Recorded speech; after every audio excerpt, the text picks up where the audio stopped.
지금부터는 이 영상 꼭 집중해서 보시고 제가 지금부터는 다 말씀드리겠습니다.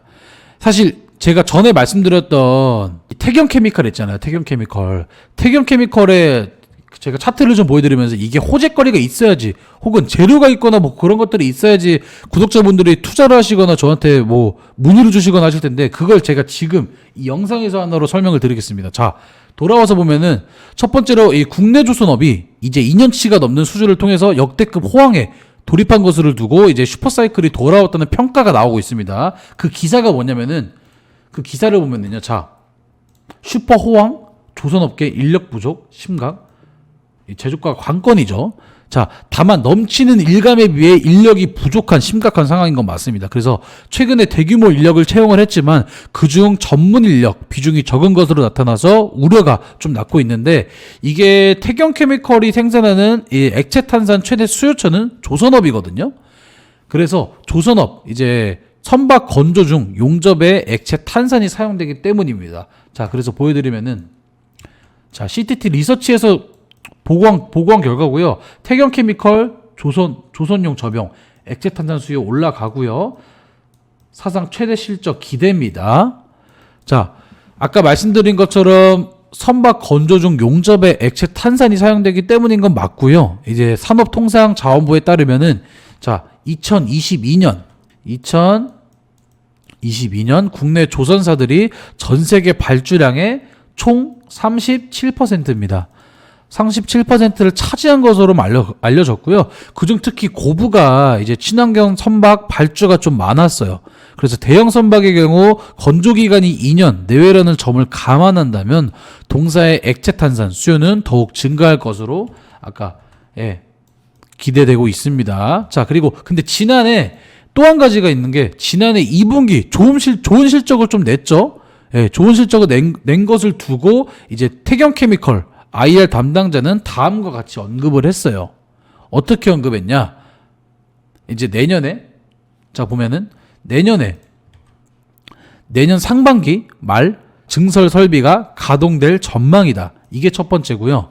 그다음 두 번째는 뭐냐면은 최근 조선업 화랑으로 매출이 좀 늘어나고 있어요.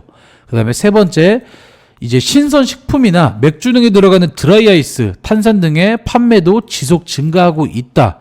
이렇게 말을 했습니다. 이거는 좀 참고를 하시면 좋을 것 같고요. 마지막으로 뭐 이거 이제 국내 최근 조선사들의 선박 건조량 증가 등으로 호황을 맞는 데 있는 가운데 용접용, 아까 말씀드린 것처럼 이것도 있고, 이제 올해 매출액은 전년 대비 이제 10% 늘어난, 아까 밑으로 보시면은, 올해 매출액이 전년 대비 10% 늘어난 것으로 좀 안 나와있죠. 656억 원이고요. 영업이익 같은 경우는 39.1입니다. 총 늘어난 금액으로 말씀드리면 145억 원이죠. 그다음 사상 최대 실적을 이룰 것으로 좀 보여지는데, 조금은 경계해야 할 소식도 있어요. 그게 뭐냐면은, 자, 제일 중요한 겁니다. 자, 담합으로 드라이아이스 단가가 많이 올랐죠, 상당하게. 그래서 태경케미컬 등 뭐 6곳 총 48억 과징금이 청구가 돼요. 그러니까 최근에 장기간 아이스크림 유통에 필요한 드라이아이스 뭐 가격 인상, 뭐 시장 점유율을 담합한 태경케미컬 등의 6개 업체가 공정거래위원회에 제재를 좀 받은 게 있어요. 그래서 공정거래위원회는 뭐 부당한 공동행위로 공정거래법을 위반한 6개 드라이아이스 제조사에 시정명령 그리고 과징금 총, 자, 여기 48억이라 나와 있는데 정확하게 말씀드리면요, 48억 6천만 원이에요. 이걸 부과했기 때문에 이 기사를 같이 보시면 좋아요. 그래서 이거 같이 보시면 좀 될 것 같고, 이렇기 때문에 이거는 경계해야 될 소식입니다. 여태까지는 제가 좀 전에 말씀드렸던 것들은 다 이제 호재거리나 재료들이었고요. 지금 이 기사로만 말씀드린 거는요, 경계해야 할 소식입니다. 그래서 그것만 좀 주의해서 투자를 하시면 될 것 같고요.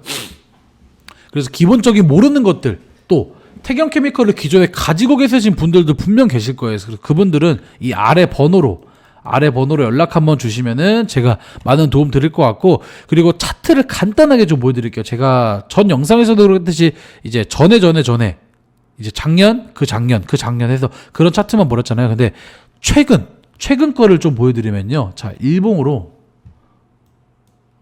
자, 어때요? 조금씩 주가가 자, 다시 바닥을 찍긴 했지만 주가가 조금씩 반등하는 모습을 좀 보여주고 있어요. 근데 다만 이러한 흐름이 언제까지 지속될지는 제가 단언할 수 없습니다. 그래서 일봉 차트상 한동안 지지선으로 작용하던 121선이 현재는 저항선으로 좀 작용되고 있고요.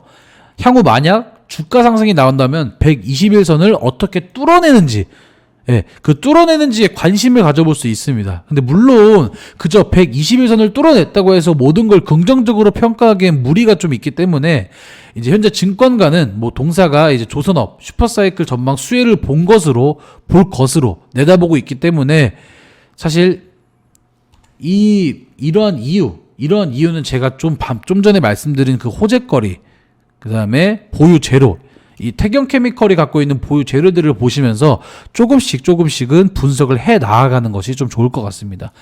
이것도 모르시겠다 하시는 분들은 아래 번호로 연락 주시면은 제가 다 잡아 드릴 테니까 걱정하지 마시고요. 그리고 영상 재밌게 보셨다면 구독과 좋아요는 필수입니다. 알림 설정까지 부탁드리겠습니다. 아시겠죠? 이상으로 리치진의 일기는 이만 짧게 마치도록 하겠습니다. 짧게나마 시간 내서 들어주셔서 감사합니다.